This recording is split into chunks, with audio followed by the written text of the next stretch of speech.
জয় শ্রীকৃষ্ণ, জয় শ্রীকৃষ্ণ, জয় শ্রীকৃষ্ণ। জয় শ্রীমদ্ ভগবদ গীতা। গীতা আমরা পড়ব কেন? এ তো সাধুদের গ্রন্থ। এইরকম হাজার প্রশ্ন উঠে আসে। কিন্তু আমরা যদি গীতার মহিমা জানতে পারি তাহলে হাজারবার পড়তে ইচ্ছা করবে। গীতা কিন্তু সবার জন্য। গীতা হলো একটি জীবনী গ্রন্থ। গীতা একটি মানব গ্রন্থ। গীতা জীবনে চলার শ্রেষ্ঠতম পথ দেখায়। গীতা জীবনে চলা শেখায়, তাই গীতা আদর্শ গ্রন্থ। গীতার যত গভীরে যাব তত অসংখ্য অমূল্য রতন খুঁজে পাব। গীতা সকলের জন্য।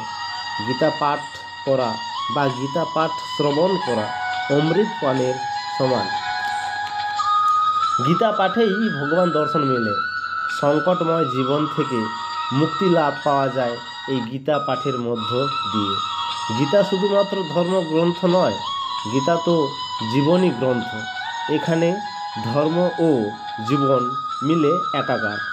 ধর্ম যখন সংকটে পড়ে এই গীতাই তার পথ দেখায়। জয় শ্রীকৃষ্ণ।